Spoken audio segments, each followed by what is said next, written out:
أعوذ بالله من الشيطان الرجيم. بسم الله الرحمن الرحيم.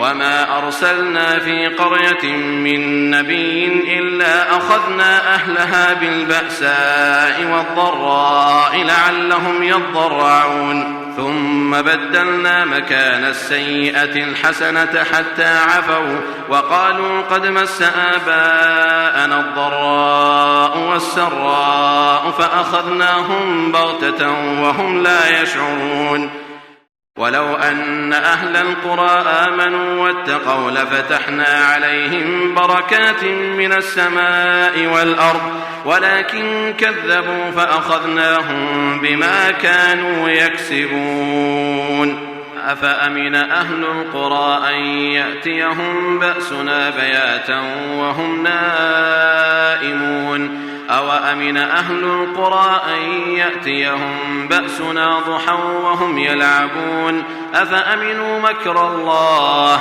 فلا يأمن مكر الله إلا القوم الخاسرون أولم يهد للذين يرثون الأرض من بعد أهلها أن لو نشاء أصبناهم بذنوبهم ونطبع على قلوبهم فهم لا يسمعون تلك القرى نقص عليك من أنبائها ولقد جاءتهم رسلهم بالبينات فما كانوا ليؤمنوا بما كذبوا من قبل كذلك يطبع الله على قلوب الكافرين وما وجدنا لأكثرهم من عهد وإن وجدنا أكثرهم لفاسقين. صدق الله العظيم. الحمد لله رب العالمين والصلاة والسلام على سيد المرسلين وعلى آله وأصحابه أجمعين أما بعد. سورۃ الاعراف کی یہ 9 آیتیں ہیں جن کے بھی آپ کے سامنے تلاوت کی گئی. آیت نمبر 94 سے سلسلہ شروع ہوا اور 102 پر یہ سلسلہ ختم ہو رہا ہے. اگرچہ کہ رکوع کی رعایت نہیں کی گئی اور رکوع 12 اور رکوع 13 کی ابتدائی آیتیں پڑھی گئی کیونکہ یہ پورا مجموعہ آیتوں کا، یہ جو گروپ ہے ان آیتوں کا، 9 آیتوں کا، یہ ایک بڑی تاریخی حقیقت کو بیان کر رہا ہے اور اس ٹاپک کو بانٹنا مشکل ہے، تقسیم کرنا مشکل ہے. اسی لیے انشاءاللہ ہم ایک ہی مجلس میں اس گفتگو کو سمیٹنے کی کوشش کریں گے. اور اس سے پہلے ہم اپنے ذہنوں میں اس حقیقت کو تازہ کر لیں کہ اللہ تعالیٰ نے سورۃ الاعراف میں جہاں ابلیس کی ایک سازش کا تذکرہ فرمایا کہ وہ کوشش کرتا ہے کہ انسانوں میں بے حیائی پیدا کرے، عریانیت پیدا کرے، ننگاپن پیدا کرے اور اس طرح سے انسانوں کو روحانیت سے محروم کر دے، اللہ تعالیٰ کی عبادت اور تقوی سے محروم کر دے، تو پھر لازمی بات ہے ابن آدم کا جنت جانا مشکوک ہو جائے گا. لہذا اللہ تعالیٰ ارشاد فرماتا ہے دیکھو ہم نے تمہارے لیے پہننے کا انتظام کیا، لباس کا انتظام کیا، لباس کو اپناؤ، تقوی کا لباس پہنو. اور یہ یاد رکھو کہ اسی ابلیس نے کوشش کی تھی کہ حضرت آدم علیہ السلام کو کسی طرح جنت سے نکال دیا جائے، اور اسی نے یہ سازش رچی تھی کہ حضرت آدم علیہ السلام کا جو جنتی لباس تھا، جنت کا جوڑا تھا، وہ چھین لیا جائے. اور وہ ایک حد تک اپنی سازش میں کامیاب ہوا. اور اللہ تعالیٰ یہ ارشاد فرماتا ہے یانزعوا عنہما لباسہما، کہ اللہ تعالیٰ کے حکم سے حضرت آدم علیہ السلام اور حضرت حوا کا جنتی لباس لے لیا گیا اور دنیا کی جانب رخ کیا گیا کہ اب آپ کو اس دنیا میں اترنا ہے، یہاں محنت کرنا ہے، غذا کا ڈلے کا انتظام کرنا ہے، جینا ہے، جینے کے لیے جدوجہد کرنی ہے اور لباس اپنانا ہے۔ یا بنی آدم قد انزلنا علیکم لباسا یواری سوآتکم، اللہ تعالیٰ ارشاد فرماتا دیکھو لباس کا یہ آسمانی انتظام ہے جو تمہارے لیے اللہ تعالیٰ نے فرما دیا۔ یہ اللہ تعالیٰ نے جو عطا کیا دونوں کی دونوں چیزیں وہ قدرتی ہیں، ایک جس کو آپ کاٹن کہتے ہیں اور دوسرے آپ جس کو ریشم کہتے ہیں۔ اب آج کل بہت سے آرٹیفیشل چیزیں ہیں جس کے ذریعے سے لباس بنایا جاتا ہے، لیکن یہ اللہ تعالیٰ کی نعمت ہے۔ فرمایا اللہ کی نعمت سے لطف اندوز ہو، کسی نے بھی اللہ کی نعمتوں کو تم پر حرام نہیں قرار دیا۔ قل من حرم زینۃ اللہ التی اخرج لعبادہ والطیبات من الرزق، اچھی اچھی چیزیں کھاؤ، اچھے سے زندگی بسر کرو، ابلیس کے بہکاوے میں نہ آؤ، اس کو دشمن سمجھو، وہ تم کو تباہ کرنے پر تلا ہوا ہے، اس نے عہد کیا ہے، اس نے قسم کھائی ہے کہ کسی طرح میں ابن آدم کو، حضرت آدم علیہ السلام کی نسل کو جنت جانے سے محروم کروں گا، زور لگاؤں گا، اس نے کہا، دائیں سے بائیں سے اوپر سے نیچے سے۔ آدم نے عرض کیا تھا کہ ابلیس کبھی کبھی فیشن کے نام پر انسان کو ننگا کرتا ہے، کبھی کبھی مذہب کے نام پر ننگا کرتا ہے۔ اور ہندوستان والے زیادہ اچھے سے سمجھ سکتے اس حقیقت کو۔ لہذا فرمایا یہ دیکھو ابلیس جس نے یہ عہد کر رکھا ہے، قسم کھا رکھی ہے کہ تم کو گمراہ کر کر وہ چھوڑے، یہ کبھی ناکام نہیں ہوا ہے، اپنے کام پہ لگا ہوا ہے، اور تم تھک جاتے ہو، اللہ تعالیٰ کی فرما برداری چھوڑ دیتے ہو، اپنے مالک کے احکام کو چھوڑ دیتے ہو۔ یہی وہ ابلیس ہے جو حضرت آدم علیہ السلام کے بعد ایک نسل کو بگاڑ دیا، شرک پیدا کر دیا، توحید سے دور کر دیا۔ اللہ تعالیٰ نے حضرت نوح علیہ السلام کو بھیجا، حضرت نوح علیہ السلام نے دعوت حق دی، لیکن ابلیس اور اس کے کارندوں نے بات تسلیم نہیں کی، یہاں تک کہ اللہ کا عذاب آیا۔ پھر اللہ تعالیٰ نے حضرت نوح علیہ السلام کی جو نسل بچی تھی اور ترقی کر رہی تھی، قوم عاد کا تذکرہ فرمایا کہ پھیلتی چلی گئی، ترقی کرتی چلی گئی، اور پھر بڑے بڑے ستونوں والے گھر، بڑے پلرز پر اپنے مکانات اور محل تعمیر کرتے چلے گئے۔ یمن میں احقاف کی وادیوں میں انہوں نے فارم ہاؤس بھی بنائے، محل بھی بنائے، اور دھیرے دھیرے اللہ تعالیٰ کو بھلا دیا۔ پھر ڈگر سے ہٹ گئے، گناہ کرنے لگے، شرک میں پڑ گئے، تباہی کے راستے پہ چل پڑے۔ اللہ تعالیٰ نے حضرت ہود علیہ السلام کو بھیجا۔ حضرت ہود علیہ السلام نے نصیحت کی، سمجھایا، جدوجہد کی، لمبی مدت حضرت ہود علیہ السلام دعوت اللہ دیتے رہے، جھٹلایا، ستایا، مار ڈالنے کی دھمکی دی، اور آخر کار عذاب آیا۔ ایسی زبردست قسم کی آندھی کے قوم عاد تباہ ہو گئی۔ حضرت ہود علیہ السلام نیکوکار بندوں کے ساتھ، مومن بندوں کے ساتھ ہجرت کر گئے اور نارتھ کی جانب چلتے چلے گئے۔ جزیرۃ العرب کا جو شمالی حصہ ہے وہاں اب یہ نسل ترقی کی، چاہے اس کو آپ عاد ثانی کہہ لیجیے، قوم سمود کہہ لیجیے۔ اور انہوں نے یہ سوچا کہ آندھی سے بچنا ضروری ہے، کیونکہ پچھلی نسل پر خطرناک آندھی آئی تھی، لہذا پہاڑوں کو تراشنے لگے، پتھروں کے اندر مکان بنانے لگے، اور آج کا جو دیار صالح ہے وہاں سے لے کر پیٹرا تک انہوں نے پتھروں کو چھید چھید کر تراش کر مکانات بنائے۔ پھر بھول گئے اللہ تعالیٰ کو، دھیرے دھیرے فراموش کر دیا، توحید کو انہوں نے گھما دیا اور بت پرستی میں لگ گئے، اور اس کے ساتھ ساتھ بڑی بے ایمانیاں کرنے لگے۔ لفظ تو اچھا نہیں ہے، لیکن ان کی ذہنیت کو سمجھانے کے لیے یہ ہم کہہ سکتے ہیں کہ وہ اپنے زمانے کی غنڈہ گردی کرنے لگے، یہاں تک کہ اللہ تعالیٰ نے حضرت صالح علیہ السلام کو بھیجا۔ حضرت صالح علیہ السلام کی کوششیں، آپ کا معجزہ، ساری چیزیں اثر نہیں کر سکی اس قوم پر.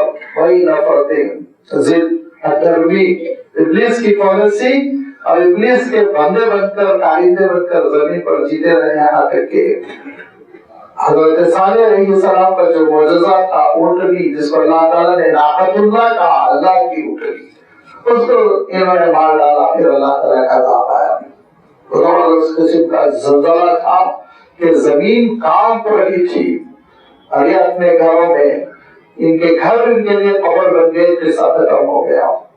حضرت صالح علیہ السلام اور آپ کے ایمان والے ساتھیوں نے ہجرت کی اور آگے بڑھ گئے اور عراق کے ایک علاقے میں آباد ہونا شروع ہو گئے. دو آبا علاقہ، ایک طرف دجلہ بہتی ہے، دوسری طرف فرات. یہ دونوں ندیوں کے درمیان بڑا زرخیز علاقہ. اور ایک قوم آباد ہوئی اور ایک قوم ابھر کر آئی، اور پھر وہ قوم کلدانی سلطنت کہلائی، لیکن انہوں نے نافرمانی کی، بت فروشی کی، بتوں کو بنانے لگے، پوجنے لگے. اللہ تعالیٰ نے حضرت ابراہیم علیہ السلام کو پیدا فرمایا. حضرت ابراہیم علیہ السلام کا تذکرہ سورۃ الاعراف میں نہیں ہے، لیکن آپ جانتے ہیں سورۃ البقرہ میں ہے، آپ جانتے ہیں سورہ آل عمران میں گزر چکا ہے، اور سورۃ الشعراء میں ہے، سورۃ الصافات میں ہے، اور پھر سب سے بڑھ کے سورہ ابراہیم ہے. پوری سورہ ابراہیم ہے. لیکن سورہ اعراف میں اللہ تعالیٰ نے حضرت ابراہیم علیہ السلام کا تذکرہ یہاں اس لیے نہیں کیا کہ حضرت ابراہیم علیہ السلام کے منکروں پر عذاب نہیں آیا. حضرت ابراہیم علیہ السلام نے ہجرت کی اور کوئی بدعا نہیں دی. اگر حضرت ابراہیم علیہ السلام بدعا کر جاتے، اللہ بھی کا قصہ ختم کر دیجیے، تو ان پر بھی عذاب آتا. ہجرت کر کر فلسطین تشریف لائے. حضرت ابراہیم علیہ السلام کی سیرت بہت تفصیلی ہے. اللہ تعالیٰ نے بہت تفصیل کے ساتھ حضرت ابراہیم کا تذکرہ فرمایا. یہاں تذکرہ کیا حضرت ابراہیم علیہ السلام کے بھتیجے کا.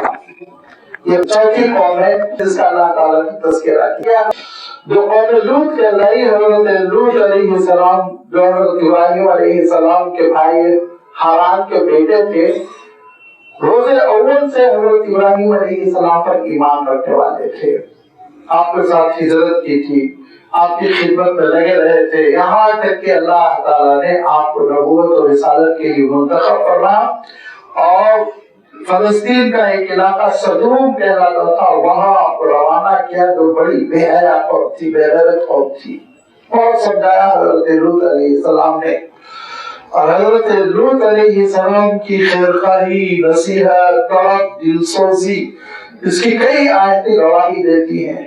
لیکن انہوں نے حضرت لوط علیہ السلام کی بات نہیں مانی، اور یہاں تک کہ حضرت لوط علیہ السلام کے وہ مہمان جو انسان نہیں تھے، اللہ تعالیٰ کی جانب سے بھیجے گئے فرشتے تھے، ان کے ساتھ بدتمیزی کی کوشش کی، تب عذاب آیا. برباد کر دیا اللہ تعالیٰ نے قوم لوط کو. اور وہاں ایک سمندر ابھر آیا جس کو ڈیڈ سی کہتے ہیں، اور تباہ ہو گئی، قصہ ختم ہو گیا. اور پھر یہی حضرت ابراہیم علیہ السلام کی نسل دو شاخوں میں بڑی ترقی کر گئی. ایک حضرت اسحاق علیہ السلام کی نسل سے، اور دوسرے حضرت اسماعیل علیہ السلام کی نسل سے.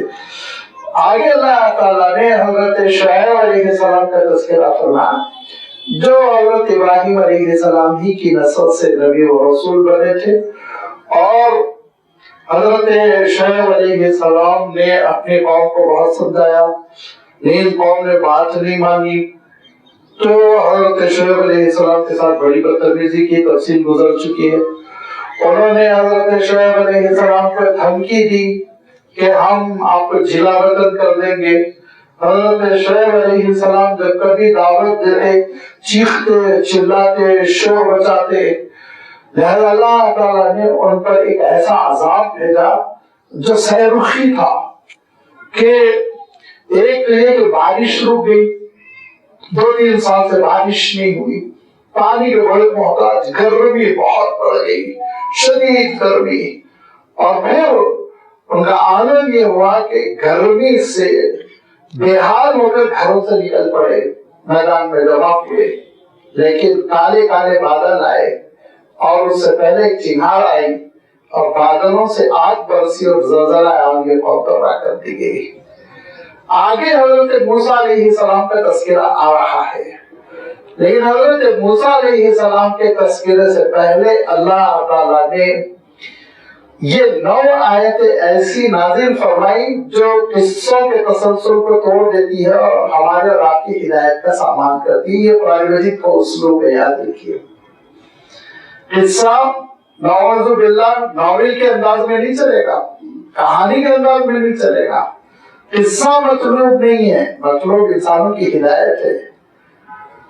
قصہ اصل نہیں ہے، اصل انسانوں کی روحانیت ہے۔ انبیاء علیہ السلام کی دعوت کو سمجھنا ہے، اللہ تعالیٰ کے کلام کو سمجھنا ہے۔ لہذا ایسا نہ ہو کہ قصہ گوئی میں انسان ایسے مگن ہو جائے کہ حقیقت نگاہوں سے ادھر ہو جائے، قرآن روک دو۔ لہذا حضرت موسیٰ علیہ السلام کا واقعہ بہت تفصیل کے ساتھ آ رہا ہے اور انشاءاللہ آئندہ اتوار سے اس کا آغاز ہو جائے گا۔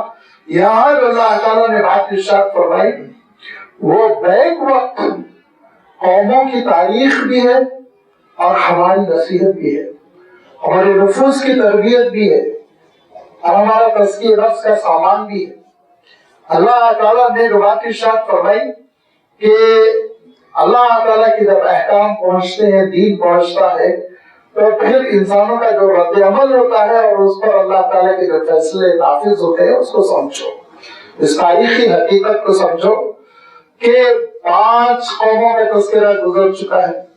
حضرت نوح علیہ السلام کے قوم کا تذکرہ میں نے اشارہ کیا، پھر حضرت ہود علیہ السلام کے قوم کا تذکرہ جو قوم عاد، حضرت صالح علیہ السلام کے قوم کا تذکرہ جو قوم سمود کہلائی، اور حضرت لوط علیہ السلام کے قوم کا تذکرہ اور حضرت شعیب علیہ السلام کے قوم کا تذکرہ۔ فرمایا دیکھو ان نبیوں کے ساتھ کیا ہوا، دعوت حق دی، نبیوں نے اللہ تعالیٰ کی جانب بلایا، بندگی کی جانب بلایا اور اللہ تعالیٰ کے آگے جھک جانا، اللہ تعالیٰ کی بات مان لینا، یہ انکساری، یہ عجز، یہ بندگی کی کیفیت قبول کرنا، یہ نبیوں کی دعوت کا خلاصہ رہا۔ لیکن اس کے مقابلے میں ضد، ادھرمی، بدتمیزی، گستاخی، نبیوں اور رسولوں کو قتل کرنے پر آمادہ ہونا، تو اللہ تعالیٰ نے مختلف حالات سے ان کو آزمایا اور ان کو نرم کرنے کی اللہ تعالیٰ نے کوشش کی کہ کسی طرح یہ نرم پڑ جائے، توبہ کر لے۔ عذاب تھوڑی مطلوب ہے، نعوذ باللہ اللہ تعالیٰ کسی قوم کو تباہ کرنا تھوڑی چاہتا تھا، اللہ تعالیٰ چاہتا تھا ایک قوم اصلاح کر لے، اللہ تعالیٰ کی طرف لوٹ کر آ جائے۔ اس کے لیے اللہ تعالیٰ نے بڑی تدبیریں کی، لیکن ان قوموں نے ان ساری تدبیروں کو ناکام کیا اور وہ چلتے رہے ہلاکت کے راستے پر، یہاں تک کہ وہ ہلاکت کے شکار ہو گئے۔ فرمایا دیکھو وما ارسلنا فی قریۃ من نبی، ہم نے کسی بھی بستی میں کسی بھی نبی کو نہیں بھیجا مگر نبی نے دعوت پیش کی، اسلام پیش کیا، اللہ تعالیٰ کی جانب بلایا اور قوموں نے انکار کیا، ہر دھرمی کی بدتمیزی شروع کی، تو اللہ تعالیٰ نے ایک چھوٹی سی پنشمنٹ دی۔ پرانے زمانے کے لوگوں کو یاد ہوگا ڈاکٹر صاحب پہلے پینسلین کا انجیکشن دینے سے پہلے چھوٹا سا ڈوز دیتے تھے، دے کر چھوڑ دیتے تھے، آدھا گھنٹہ دیکھتے تھے پیشنٹ کو چلتا ہے یا دوا اس کے جسم کو لگتی ہے۔ بالکل یہی کیفیت کہ اللہ تعالیٰ نے چھوٹی آزمائشوں سے کو آزمایا۔ اللہ کے رسول صلی اللہ علیہ وسلم کے زمانے میں بھی ہوا، جب اللہ کے رسول صلی اللہ علیہ وسلم کے ساتھ مکے والے بڑی بدتمیزی کرنے لگے تو اللہ تعالیٰ نے ایک قہر کی سی کیفیت پیدا کر دی تھی تاکہ گھبرا جائیں، اللہ تعالیٰ کی جانب دوڑے، لوٹ کر آئے، دعائیں کریں۔ لیکن جب قریش نے ضد کی تو پھر اللہ کے رسول صلی اللہ علیہ وسلم کی ہجرت ہوئی، اللہ تعالیٰ نے عذاب سے تو بچایا لیکن مشرکین مکہ تو ختم ہو گئے نا دھیرے دھیرے۔ لہذا فرمایا وما ارسلنا فی قریۃ من نبی، ہم نے نہیں بھیجا کسی بستی میں کوئی نبی کو مگر یہ اخذنا اہلها بالبأساء والضراء لعلهم يضرعون، کہ ہم ان بستی والوں کو بأسا اور ضرا دو حالتوں سے آزمایا تاکہ ان کے دل نرم پڑ جائیں۔ بأسا اور ضرا یہ دونوں لفظ کا ترجمہ یوں ہے کہ آپ یوں سمجھ لیجئے بیرون سے، جسم کے باہر سے جو مسائل کھڑے ہوئے، آزمائشیں آئیں، مصیبتیں آئیں، ان کو آپ سامنے لے لیجئے، اور اندرون جسم جو چیزیں ہوتی بیماریوں کی شکل میں، وباؤں کی شکل میں، صدموں کی شکل میں، ان کو آپ ضرر میں لے لیجئے۔ یہ بالبأسا جنگ بھی اس میں آ جاتی ہے، بالبأسا قحط بھی اس میں آ جاتی ہے، بالبأسا مہنگائی گرانی ہو گئی، کھانے کی چیزیں نہیں مل رہی، یہ بھی اس میں آ جاتی ہے۔ ساری وہ چیزیں جو باہر سے ایک انسان کو، جسم کے اندر سے نہیں بلکہ جسم کے باہر سے ایک انسان کو اس کا سامنا کرنا پڑتا ہے، اس کو بأسا۔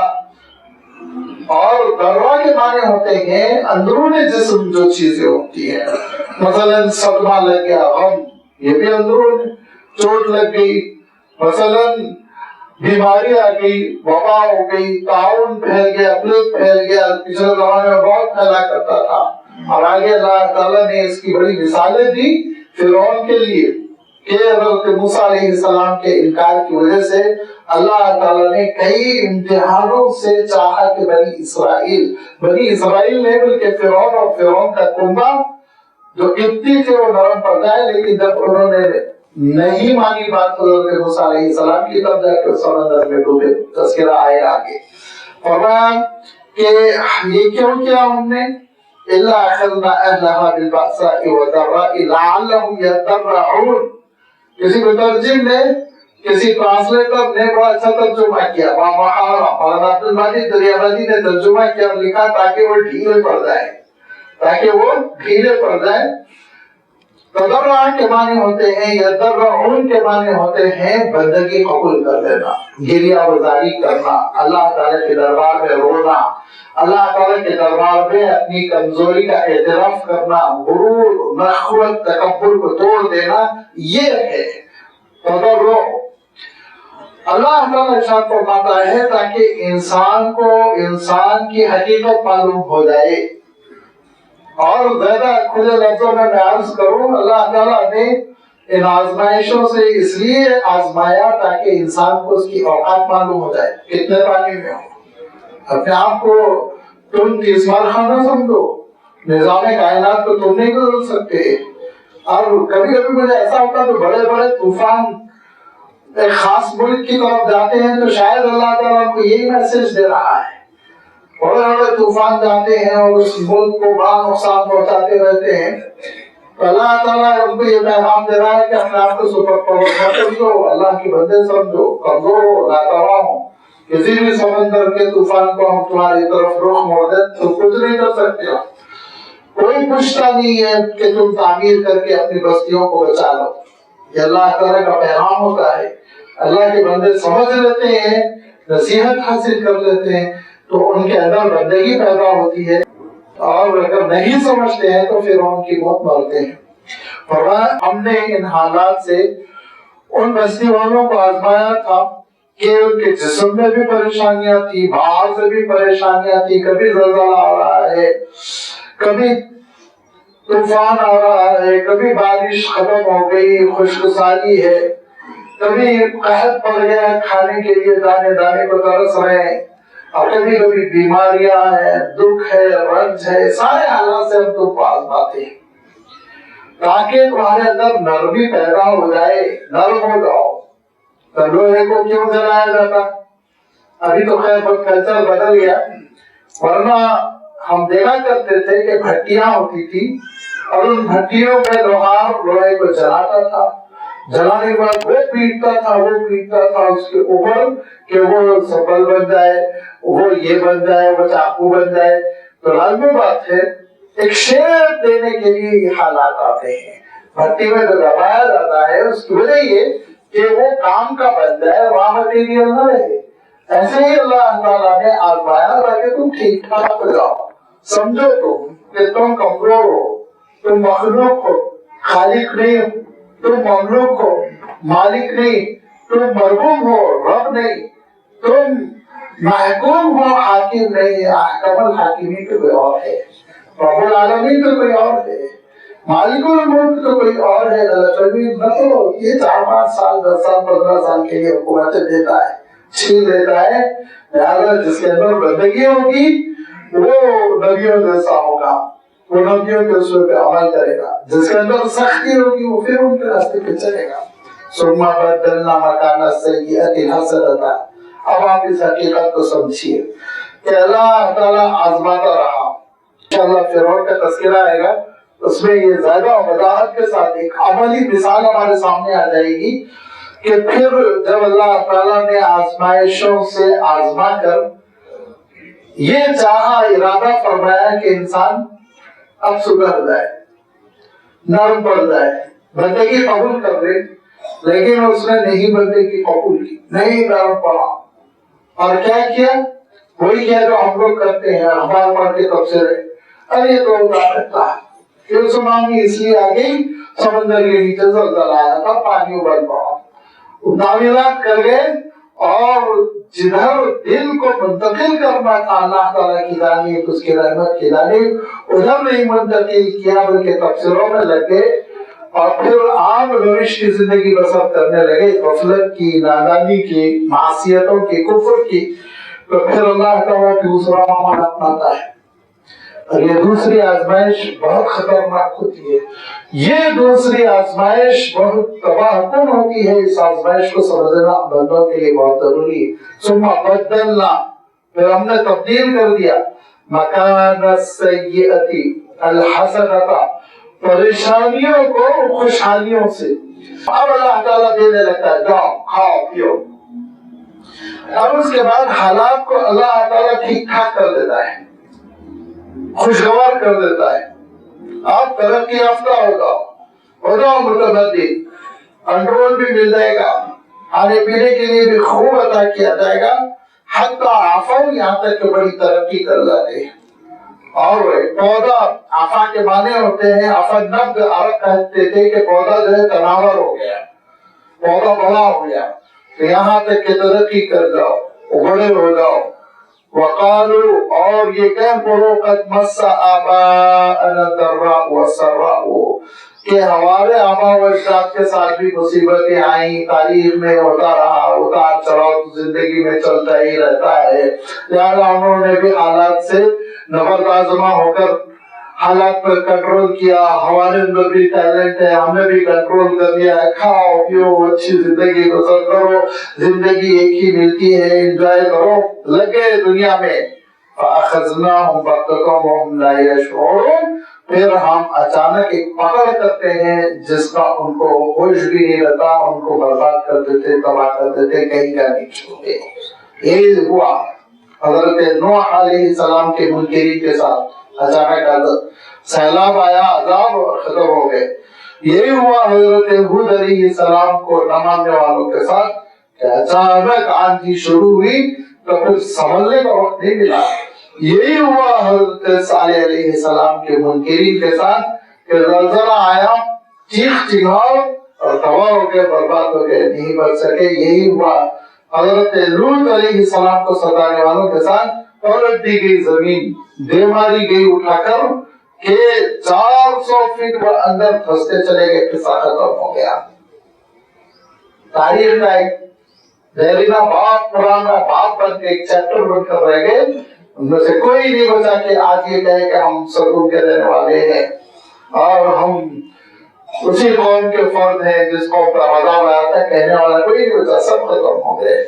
لہذا آگے آئے گا فرعون کا، کہ یہ فرعونی بھی ویسے ہی ہلاک ہو گئے، اور یہ تاریخ میں بہت لمبا چلا ہے، یہاں تک کہ اللہ کے رسول صلی اللہ علیہ وسلم کے بعد بھی یہ تاریخ کا یہ فیصلہ ہوتا رہا۔ ایک زمانہ تھا کہ تاتاری قوم عروج پر تھی، آج کوئی ہے تو کہ میں تاتاری ہوں، سب کہتے ہیں میں صدیقی ہوں، عثمانی ہوں، ہاشمی ہوں، قریشی ہوں، سب تک دیکھے جا، لیکن تاتاریوں کے بھی تو بچے ہوئے ہوں گے نا، ان کی بھی تو نسل چلی ہوگی، کوئی لگاتا ہے میں عبداللہ تاتاری ہوں؟ نہیں، ختم، قصہ ختم ہو جاتا ہے۔ وہ قوم جس کے بارے میں عالم یہ تھا کہ اگر تم کو کوئی یہ کہہ دے کہ تاتاریوں کو شکست ہو گئی تو فلا تصدقوها، اس کو سچ نہیں سمجھنا، کہتے تھے جھوٹے ہو۔ اور اتنی کی گھبراہٹ تھی، اتنی کی گھبراہٹ تھی کہ تاتاری کسی گاؤں میں داخل ہوتے تو مرد لائن سے کھڑے ہو جاتے، کاٹ دو ہماری گردن ہے، ہم تو سے لڑ ہی نہیں سکتے۔ یہ روب بھی نکلنا چاہیے، یاد رکھیے ایمان انسان کے اندر اتنا تر و تازہ اور مضبوط ہونا چاہیے۔ بڑی سے بڑی قوم کا کوئی روب نہیں ہونا چاہیے، اس وقت ہوتا ہے جبکہ انسان زندگی کو سب کچھ سمجھ لے۔ جب انسان موت کے لیے، شہادت کے لیے تیار ہوتا ہے نا، تو پھر بڑے سے بڑا ظالم کچھ نہیں کر سکتا۔ لہذا فرمایا کہ ان لوگوں نے کیا کہا کہ دیکھو یہ تو روٹین ہے، یہ تو ہوتا ہی رہتا ہے، نیچر ہے، یہ پریشانیوں کا آنا، زلزلوں کا آنا، یہ پانی کا رک جانا، بارش کا زیادہ ہو جانا، سیلاب آنا، یہ سب روٹین میں ہوتا رہا۔ پچھلے زمانے میں بھی اتمسا آباءنا، ہمارے آباء اجداد کے ساتھ بھی یہی ہوا کہ ان کو مصیبت آئی، خوشی آئی، اور پھر مست و مگن غفلت کی زندگی بسر کرنے لگے۔ تو اچانک پھر اللہ تعالیٰ کا عذاب آیا اور اس عذاب سے وہ اپنے آپ کو بچا نہیں سکے۔ ارشاد فرمایا کہ دیکھو یہ جہاں پوری کی پوری مملکتوں کے سلسلے میں ہے، پوری کی پوری قوموں کے سلسلے میں اللہ تعالیٰ کا تبصرہ ہے، وہیں یاد رکھو انفرادی طور پر بھی اس کا انتباہ ہوتا ہے، انڈیویجول بھی یہی ہوتا ہے کہ اللہ تعالیٰ کی جانب سے آزمائشیں آتی ہیں، تھوڑا دھکا دیا جاتا ہے اور انسان کے وجود کو کچھ بیماریوں سے، کچھ الجھنوں سے، کچھ ایکسیڈنٹ سے، کچھ کیسز سے اللہ تعالیٰ ہلا کر رکھ دیتا ہے۔ اگر بندہ سدھر جاتا ہے، رجوع اللہ کر لیتا ہے، اللہ تعالیٰ کی جانب لوٹ پڑتا ہے، انابت پیدا ہو جاتی ہے، اس کی گریہ گزاری، رونا، اللہ کے آگے ہاتھ پھیلانے کی کیفیت پیدا ہو جاتی ہے، تو خاتمہ بالخیر ہوتا ہے۔ ورنہ پھر کیا ہوتا ہے، ایک آزمائش کے بعد زندگی میں ایک مرتبہ اللہ تعالیٰ ایک آزمائش سے آزما لینے کے بعد پھر جو روٹین پہ آ جاتا ہے، پھر وہی نافرمانی، پھر وہی غفلت، پھر وہی سستی، پھر وہی معصیتیں، پھر چھوڑ دیتا ہے اللہ تعالیٰ، کرتے رہو، انجوائے کرتے رہو، یہاں تک کہ ایک دن کٹ سے فیصلہ آتا ہے اور پھر انسان اس زندگی سے محروم ہو کر وہ آخرت کی پہلی منزل میں داخل ہو جاتا ہے، اس کا کوئی اختیار باقی نہیں رہتا۔ یہ انفرادی طور پر بھی اللہ تعالیٰ کا معاملہ ہے، یہ اجتماعی طور پر بھی اللہ تعالیٰ کا معاملہ ہے۔ لہذا جو آزمائشیں آتی ہیں وہ آزمائشیں ہم کو سنبھالنے کے لیے آتی ہے، ہم کو سدھارنے کے لیے آتی ہے، ہم اپنے اندر تبدیلی پیدا کریں، اللہ تعالیٰ کی جانب لوٹ پڑے۔ اللہ کے رسول صلی اللہ علیہ وسلم کی کیفیت یہ تھی کہ بادل چلے آتے برسنے کے لیے تو اللہ کے رسول صلی اللہ علیہ وسلم دوڑ کر مسجد جاتے، نماز شروع کر دیتے۔ ام المومنین حضرت عائشہ رضی اللہ عنہا نے پوچھا کہ رسول جب یہ کالی گھٹائیں آتی ہیں تو آپ مسجد تشریف لے جاتے، آپ نماز پڑھنے لگتے، تو اللہ کے رسول صلی اللہ علیہ وسلم نے فرمایا یہی تو کالی گھٹائیں تھی جس کے منتظر تھے قوم عاد، اور یہی ان کے لیے مصیبت بن کر نازل ہوئی، عذاب کی شکل میں ان کو ختم کر ڈالی۔ یہ بندگی اللہ تعالیٰ کی جانب رجوع کرنے کی کیفیت۔ اسی لیے اللہ کے رسول صلی اللہ علیہ وسلم کا اسوہ کیا ہے، سورج کو گرہن لگ جائے نماز، چاند کو گرہن لگ جائے نماز، کسی لشکر کے حملے کا خوف ہو صلاۃ الخوف، بارش نہ ہونے کا اندیشہ ہو صلاۃ الاستسقاء، لوٹو اللہ تعالیٰ کی جانب، بار بار لوٹو اللہ تعالیٰ کی جانب، اس سے رحمت مانگو، اس سے مدد مانگو، اس کے سامنے گر گراؤ، اس کے سامنے اپنی بے بسی کا اظہار کرو تاکہ اللہ تعالیٰ جو قادر مطلق ہے تو پر اپنی رحمتوں کے ساتھ اتفاق برتے۔ اللہ کے رسول صلی اللہ علیہ وسلم کو اسوہ ہی رہا۔ لہذا جب کبھی کسی انسان کو اللہ تعالیٰ کسی بیماری سے آزما لے، اس کی تجارت فلاپ ہو جائے، اس کو مخالف ہو جائے، لوگ اس پہ کیسز کر دے، ریڈ ہو جائے، بلا وجہ کے پولیس والے اس کو ستانے لگے، اور اکثر بلا وجہ ہی ستاتے ہیں، تو اسی تمام صورتوں میں انسان کو اللہ تعالیٰ کی جانب رجوع ہونا چاہیے، اور غفلت کے پردے دبیز ہو جائیں اور دنیاوی تدابیر میں انسان منہمک ہو کر رہ جائے، تو پھر یہ اللہ تعالیٰ کی جانب سے جو تنبیہ تھی، تنبیہ الغافلین، جو الٹیمیٹم تھا یہ پھر مفید نہیں ہوتا اور انسان پھر روٹین کی زندگی بسر کرتا ہے۔ چنانچہ آپ دیکھیں گے کہ ایسی مصیبتیں جو آتی ہیں، ایسی جو آزمائشیں آتی ہیں جن کو سورۃ البقرہ میں اللہ تعالیٰ نے ارشاد فرمایا وَلَنَبْلُوَنَّكُمْ بِشَيْءٍ مِّنَ الْخَوْفِ وَالْجُوعِ وَنَقْصٍ مِّنَ الْأَمْوَالِ وَالْأَنفُسِ وَالثَّمَرَاتِ، ضرور آزمائیں گے۔ اے بندو میں ضرور تم کو آزماؤں گا، تمہاری جان میں، تمہارے مال میں، تمہاری محبتوں میں۔ عزیز کبھی کوئی جدا ہو جائے گا، فرقت ہو جائے گی، وفات ہو جائے گی، یہ سارے حالات سے میں تم کو آزماؤں گا، کہا اللہ تعالیٰ نے۔ تو اس کے بعد جو ری ایکشن ہوتا ہے وہ ری ایکشن آپ دیکھیں گے 3 طرح کا ہوتا ہے۔ رد عمل، ایک انسان جو اس کے بدل میں جو کیفیت اپناتا ہے، نمبر 1 پرانا وہی غفلت میں پڑا ہوا، سرپروف کوئی اثر نہیں، وہی مستی میں۔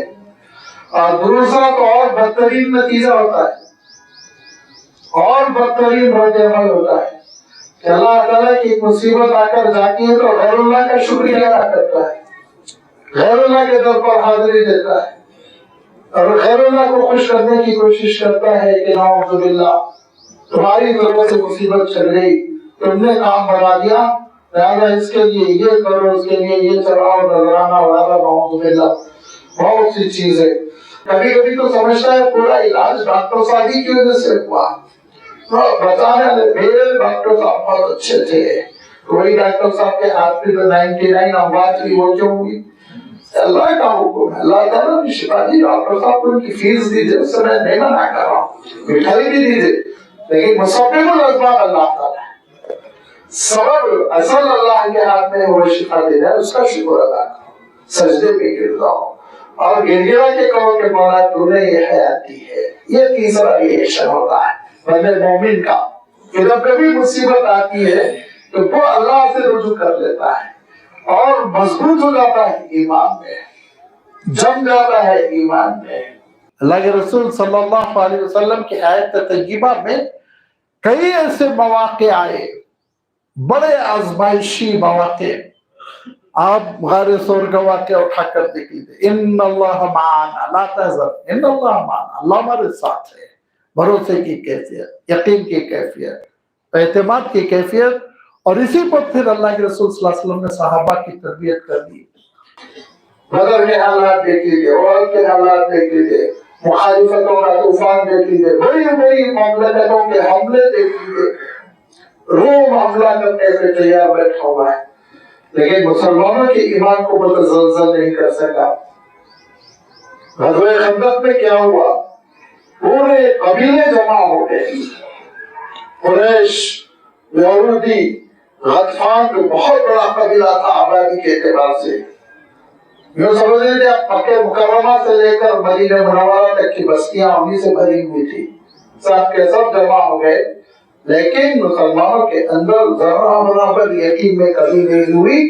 اور اللہ تعالیٰ ارشاد فرماتا ہے کہ منافقین نے جب مسلمانوں کا مذاق اڑانا شروع کیا اور کہا ان الناس قد جمعوا لکم، لوگ تو جمع ہو گئے، جڑ سے اکھاڑنے کے لیے مدینے کے اطراف آ چکے ہیں، لہٰذا تم کیا کرو گے؟ تو اہل ایمان نے کہا کہ ہم اللہ پر بھروسہ کریں گے، اللہ پر یقین کریں گے، اور اللہ تعالیٰ نے ہم کو بتایا ہے کہ آزمائشیں آئیں گی، آزمائشیں، ایمان میں اضافہ ہوا، ایمان میں کمی نہیں ہوئی، یہاں تک کہ 1 مہینے کا محاصرہ۔ تو ہمارا ایسی تھوڑی تھا کہ کولڈ اسٹور میں محلہ پورا جمع ہے، نکال کے کھا رہے ہیں، تو غلہ آتا، قافلے والے بیچتے چلے جاتے، سب بند ہو چکا ہے، کھانے پینے کے لالے پڑے ہوئے ہیں، فاقے چل رہے ہیں، لیکن چاہے مرد ہو، چاہے عورتیں ہوں، چاہے بچے ہو، کسی کے ایمان میں کوئی کمی نہیں آئی سوائے منافقین کے، اور باقی یہودی تو قلعوں میں بند ہو گئے تھے جنہوں نے بدعہدی کی تھی، خیانت کی تھی، اور اللہ کے رسول صلی اللہ علیہ وسلم سے کیے ہوئے وعدے توڑ دیے تھے۔ یہاں تک کہ ایک وقت آیا کہ طویل محاصرہ ہو گیا، 1 مہینہ ہونے جا رہا ہے، شدید فاقہ ہے، اور عورتوں کو ایک گھر میں ڈیوڑی چاہے تو آپ کہہ لیں اس میں بند کر دیا گیا ہے، مرد پورے کے پورے مدینے کے طرف کھڑے ہوئے ہیں کیونکہ گڑھا کھود دیا گیا تھا، اور اس گڑھے کو پھلان کر کوئی دشمن اندر داخل نہ ہو، تو یہ ڈر تھا اسی لیے مرد میدان میں خواتین گھر میں بند ہے، صورتحال خراب ہے کہ قبیلہ غطفان کے لوگوں نے اعتماد کی کیفیت میں بتانا چاہ رہا ہوں، قبیلہ غطفان کے لوگوں نے اللہ کے رسول صلی اللہ علیہ وسلم کے پاس ایک معاہدہ بھیجا، ایک پیپر بھیجا سمجھ لیجیے زمانے کے اعتبار سے، جس میں یہ تھا کہ اگر آپ یہ کہیں کہ ہم مدینہ منورہ کی جتنی کھجوریں جو غلہ اور جو پھل پیدا ہوتے ہیں وہ 50% ہم کو آپ سالانہ دے دیں گے تو ہم واپس چلے جائیں گے، قریش کو اکیلا چھوڑ دیں گے اور قریش سے آپ آسانی سے مقابلہ کر لیں گے۔ تو اللہ کے رسول صلی اللہ علیہ وسلم نے حضرت سعد بن عبادہ کو، حضرت سعد بن معاذ رضی اللہ تعالیٰ عنہ، دونوں مدینے کے سرداروں میں سے تھے، ان دونوں کو طلب فرمایا۔ اللہ کے رسول صلی اللہ علیہ وسلم بھی جانتے تھے کہ معاہدہ نہیں کرنا چاہیے، لیکن آزمانے کے لیے بڑے آزماتے ہیں نا چھوٹوں کو، ان کا بھی کیا رجحان ہے دیکھ لیں، لہذا ہردوں کو بلایا اور کہا دیکھو یہ غطفان کی طرف سے پیشکش آئی ہے، تمہاری کیا رائے؟ ان دونوں نے پڑھ کر کہا اللہ کے رسول جب ہم کفر میں پڑے تھے تو مدینے کی ایک کھجور کسی کو نہیں دیتے تھے، اب جب آپ ہم کو کفر سے نکال کر اسلام میں لے آئے ہیں، اللہ تعالیٰ کی ایک نعمت اسلام کی ہم کو ملی ہوئی ہے، تو انشاءاللہ اللہ تعالیٰ ہماری مدد کرے گا، ہم ان سے یہ کیوں دب کر معاہدہ کریں؟ تو آپ صلی اللہ علیہ وسلم نے کہا یہ پرچہ تمہارے حوالے۔ ان دونوں نے اس کو پرزے کر کے پھینک دیا، غطفان کو پیغام دیا ایک کھجور مدینے کی تم کو نہیں ملے گی، جو کرنا ہے کرو۔ خود بخود یہ اعتماد، کانفیڈنس جو ہے نا، دشمن کے اندر یاد رکھیے کمزوری پیدا کرتا ہے۔ خود بخود قبیلے غطفان کے لوگوں کی ہمت ٹوٹ گئی، پھر آپ جانتے ہیں پورے کے پورے واپس ہو گئے، کوئی جنگ نہیں ہوئی، صرف 6 وہ لوگ مارے گئے جو مختلف فرنٹس پہ کھڑے ہوئے تھے اور دشمن داخل ہونا چاہ رہا تھا، وہ بچاؤ کر رہے تھے، اور اس کشمکش پہ صرف 6 صحابہ شہید ہوئے، باقی کوئی لمبی جنگ نہیں ہوئی، وہ واپس چلے گئے۔ اور جب واپس گئے تو اللہ کے رسول صلی اللہ علیہ وسلم نے اعلان فرمایا یہ آخری اٹیک ہے، اس کے بعد اب یہ اٹیک نہیں کریں گے، ہم جائیں گے مکہ مکرمہ۔ اپنے حالات بدلتے چلے گئے۔ تو یہ اعتماد کی کیفیت، اللہ تعالیٰ سے تعلق، اور یہ کہ اللہ کے وعدے پورے ہو کر رہیں گے، اور یہ کہ اللہ تعالیٰ میری مدد اور نصرت پر عاجز ہے، اس کی مدد ضرور آئے گی، یہ کیفیت کام بناتی ہے۔ یہ اللہ تعالیٰ کی جانب لوٹنا، عنابت کرنا، تضرع، گریہ گزاری، ارشاد فرمایا کہ یہ کیفیت انسان کو بچا لیتی ہے۔ باقی وہی غفلت اور وہی خواب خرگوش تو فرمایا وَلَوْ أَنَّ أَهْلَ الْقُرَىٰ آمَنُوا وَاتَّقُوا لَفَتَحْنَا عَلَيْهِمْ بَرَكَاتٍ مِّنَ السَّمَاءِ وَالْأَرْضِ، اگر یہ بستی والے ایمان قبول کر لیتے اور تقوی اختیار کرتے تو کیا اللہ کی رحمتوں سے محروم ہو جاتے؟ حضرت ابوبکر، حضرت عمر، حضرت عثمان، حضرت علی اور عشرہ مبشرہ، اصحاب بدر، بیعت الرضوان کے صحابہ، یہ فاقوں کے نظر ہو گئے، بھوکے پیاسے مردانہ پڑا نہیں، پوری سلطنت اللہ تعالیٰ نے لوگوں کو دے دی، پوری سلطنت۔ حضرت عبد الرحمن ابن عوف رضی اللہ تعالیٰ عنہ عشرہ مبشرہ میں جب آپ کی وفات ہوئی اور میراث کی تقسیم کا مسئلہ آیا تو سونے کی اینٹیں تھی، کلہاڑیوں سے توڑ کر تقسیم کی گئی۔ تو یہ تم اگر سمجھتے ہو کہ ایمان کی وجہ سے بھوکوں مرانا پڑے گا، ایمان کی وجہ سے محرومی قسمت پہ لکھ دی جائے گی، غلط فہمی۔ اللہ تعالیٰ آسمان سے برکتیں عنایت کرے گا، اللہ تعالیٰ زمین کے نیچے سے برکتیں عنایت کرے گا۔ لہذا فرمایا وَلَوْ أَنَّ أَهْلَ الْقُرَىٰ، اگر یہ بستی والے ایمان قبول کر لیتے، وَاتَّقَوْا، اور تقوی اختیار کرتے، لَفَتَحْنَا عَلَيْهِمْ، ہم کھول دیتے ان پر برکات من السماء، آسمان سے بھی برکتیں، والارض، اور زمین سے بھی برکتیں، ولیکن کذبوا، لیکن انہوں نے جھٹلایا، فاخذناہم بما کانوا یکسبون، تو پھر انکار کرنے کی پاداش میں تباہ کر دیے گئے، برباد کر دیے گئے۔ افامن اہل القرى ان یاتیہم باسنا بیاتا وہم نائمون، کیا بستی والے یہ سمجھتے ہیں کہ اللہ کی پکڑ رات میں نہیں آ سکتی جبکہ وہ سو رہے ہیں؟ آ سکتی، راتوں رات اللہ تعالیٰ کی پکڑ آ سکتی ہے۔ وہم نائمون، جبکہ وہ سو رہے ہوں تو سو نصیب نہ ہو، رات میں ہی قصہ ختم ہو جائے۔ اور یہی ہوا قوم لوط کے ساتھ. سحر سے پہلے سحری کے وقت سمجھ لیجیے اللہ تعالیٰ کی پکڑ آئی تو دوسری صبح نہیں دیکھ سکے، قصہ ختم ہو گیا. یہ نہ سمجھو کہ چین کی نیند سو جاؤ گے اللہ تعالیٰ کی پکڑ نہیں آئے گی. کب اللہ تعالیٰ کی پکڑ آئے پتہ نہیں. عوامر اہل القرآن یاتیہم باسنا ضحا وهم یلعبون، کیا مطمئن ہو گئے ہیں بستی والے کہ اللہ کی پکڑ، ہماری پکڑ ان کے پاس پہنچے چاشت کے وقت جبکہ وہ کھیل رہے ہوں اور وہ پھر عذاب سے محفوظ رہے.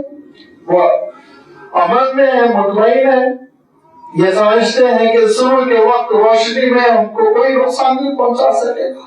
صبح کے وقت روشنی میں آنکھوں کے سامنے اللہ کا عذاب آئے گا، تم نہیں روک سکو گے.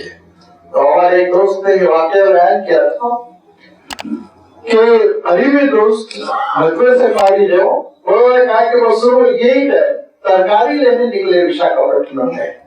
ترکاری لینے کے لیے نکلے اور بازار کی طرف آگے بڑھے تو بازار الٹا بھاگ رہا تھا، اندر بستی کی طرف بھاگ رہا تھا. کہا کیا ہوا کیا ہوا؟ کہا سونامی آ رہی سونامی آ رہی. وہ اتنے پریشان ہوئی کیونکہ ان کی ضعیف والدہ تنہا اکیلے گھر میں تھی. وہ پھر سمندری کے رخ پر بھاگے اور اپنی ماں کو لے کر پھر شہر کی طرف آئے اور دیکھتے دیکھتے سورج چڑھتے چڑھتے زبردست پانی شہر میں داخل ہو گیا. مدراس کے ساحل پر تو باضابطہ ایک اردو کے پروفیسر مدراس یونیورسٹی کے اپنی اہلیہ کے ساتھ چہل قدمی کر رہے تھے. صبح آج تک ان کی لاش نہیں مل سکی. کب اللہ تعالیٰ کا حکم آئے، کس وقت آئے، کہاں سے آئے، اوپر سے آئے گا کہ دائیں سے آئے گا کہ بائیں سے آئے گا، زمین کے نیچے سے آئے گا، نہیں پتا چلتا ہے. لہذا فرمایا مطمئن نہ رہو. عوامر اہل القرى، کیا گاؤں والے بستی والے کسی بھی شہر کے رہنے والے اس بات سے مطمئن رہے کہ اللہ کا عذاب نہیں آئے گا، اللہ کی پکڑ نہیں آئے گی صبح کے وقت جبکہ وہ کھیل کود میں مشغول تفریح کر رہے ہوں. افامنوا مکر اللہ، اللہ کی تدبیروں سے کیا لوگ مطمئن ہو گئے؟ نہیں مطمئن ہونا چاہیے اللہ تعالیٰ کی تدبیروں سے. اس کی تدبیر اور اس کی پکڑ بڑی مضبوط ہوتی ہے. فلا یامن مکر اللہ الا القوم الخاسرون، اللہ تعالیٰ کی گرفت اور اس کی تدبیر اور اس کی پکڑ سے مطمئن ہونے والے گھاٹے میں رہنے والے ہوتے ہیں. پوری زندگی گھاٹے کا سودا ہو جاتا ہے، نقصان ہی نقصان. اور جو ایمان پر بڑھے گا، جو اطاعت پر بڑھے گا، فرما برداری پہ بڑھے گا، الحمدللہ اپنے مقصد کو پایا. اولم یہدی للذین یرثون الارض من بعد اہلہا، یہ سمجھ لو پچھلی قوموں کے ساتھ یہ آزمائش سے آگے قصہ ختم ہو گیا. کیا نہیں دیکھا ان لوگوں نے جو زمین کے وارث بنے، وہ زمین کے مالکین کے بعد جو اللہ کے مختلف آزمائشوں اور عذابوں میں شکار ہو گئے. اللہ نشاء وصبناہم بذنوبہم، کہ اگر ہم چاہیں تو تمہاری بھی پکڑ گناہوں پہ کر سکتے ہیں. اگر ہم چاہیں تو تمہاری بھی پکڑ گناہ کرتے ہوئے ریڈ ہینڈڈ اللہ کا عذاب آ سکتا ہے. کئی واقعات ہوتے رہتے ہیں کہ بڑے بڑے زبردست قسم کے پانی کے جہازوں میں گناہ کرتے ہوئے لوگ جاتے رہتے، اللہ تعالیٰ سفینے کو ڈبو دیتا ہے. کئی واقعات ہوتے ہیں کہ بڑے بڑے گناہوں کو کرنے کے لیے لوگ پلینوں میں اڑتے رہتے ہیں، اللہ تعالیٰ پلین کے راستے اڑا دیتا ہے. کئی موقع ایسے آتے ہیں کہ لوگ گناہوں میں مبتلا رہتے ہیں کہ اللہ تعالیٰ کا عذاب آتا ہے. آپ نے سنا ہوگا 2-2.5 سال پہلے عراق میں ایک عیسائی گھرانے میں شادی ہو رہی تھی، ناچ گانا ہو رہا تھا، چاروں طرف سے آگ نے سینکڑوں لوگوں کو جلا دیا. ایک دو نہیں، نہ دلہن کی ماں بچی نہ باپ، نہ دلہے کا باپ بچا نہ ماں، نہ دوست احباب بچے، چھوٹے چھوٹے بچے بھی جل گئے. مطمئن تھے اللہ کی پکڑ نہیں آ سکتی، ناچ رہے تھے، گا رہے تھے، پورا کا پورا جل گیا. بڑی تفصیل تھی اس زمانے میں، سارے اخبارات میں اس کو چھاپا تھا. اللہ فرمائے دیکھو یہ نہ سمجھ لو کہ یہ پچھلی قوموں کے ساتھ ہو گیا، تاریخ بیان کرتی ہے، یہ ہسٹری ہے، سن لو. نہیں، تمہارے ساتھ بھی ہو سکتا ہے، تمہارے ساتھ بھی ہو سکتا ہے. لہذا بندگی کے راستے کو نہ چھوڑو، صراط مستقیم کو نہ چھوڑو، نبیوں کے راستے کو نہ چھوڑو، ہمیشہ نبیوں کے راستے پہ رہو. نبیوں کا راستہ کیا ہے؟ میں نے بھی عرض کر دیا کہ